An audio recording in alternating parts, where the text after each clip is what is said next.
Bonjour à toutes et à tous et bienvenue dans ce 4e épisode Les métiers de la CPM, une série de podcasts produite par la Caisse primaire d'assurance maladie de la Vendée. Chaque épisode donne la parole à un collaborateur ou à une collaboratrice et met en lumière un métier. Lors du dernier épisode, nous avions fait la rencontre de Simon du service partenariat.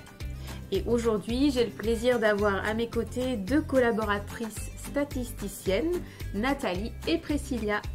Bonjour à toutes les deux. Bonjour. Alors pour commencer, est-ce que vous pouvez vous présenter en quelques mots ? Alors moi c'est Nathalie.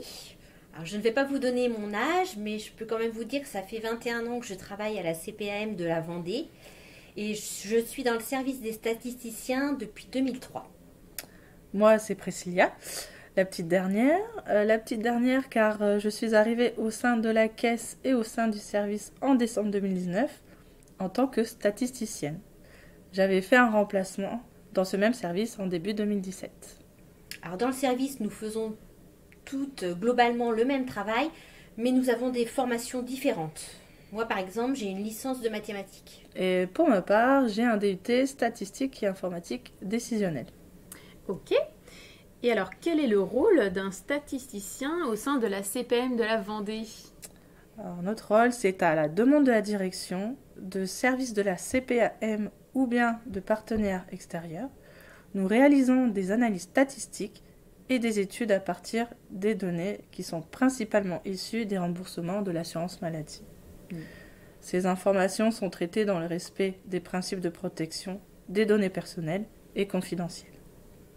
Nos analyses portent plus particulièrement sur l'évolution des comportements en matière de prescription, de consommation, de recours aux soins, ou bien encore des dépenses de l'assurance maladie.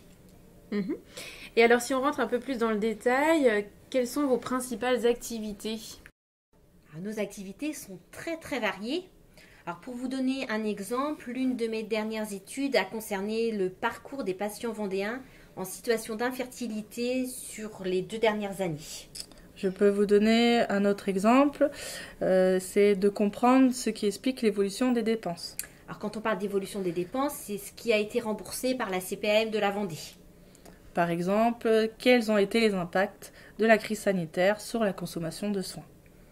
On peut aussi parler de la prévention, parce que l'accès à la prévention peut être différent d'un territoire à un autre sur le département.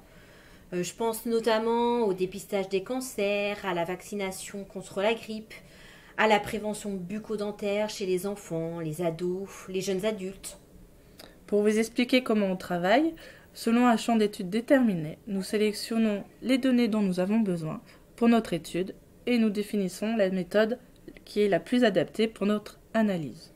Nous devons pouvoir fournir des données exactes, cohérentes, pertinentes, les analyser et les restituer.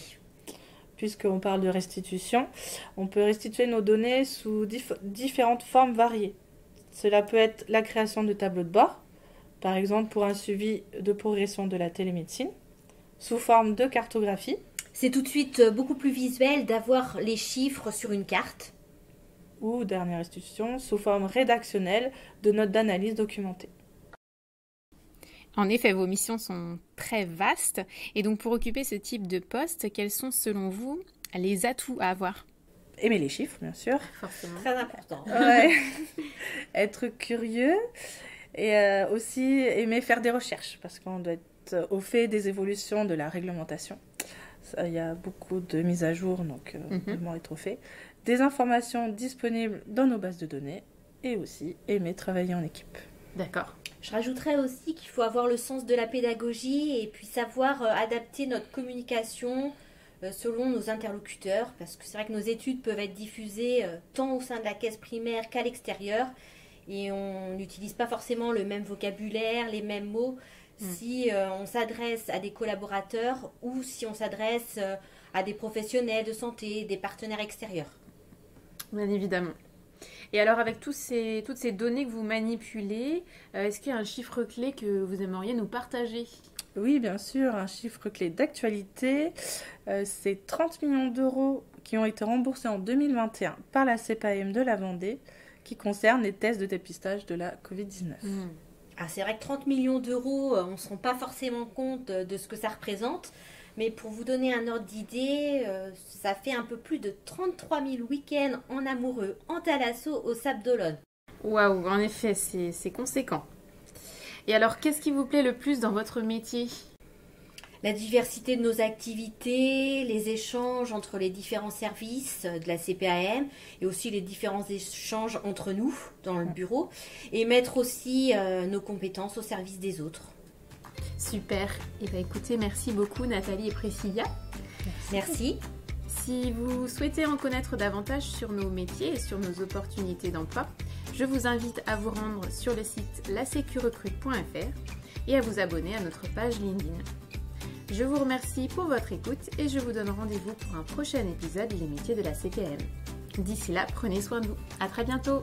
À très bientôt. Au revoir.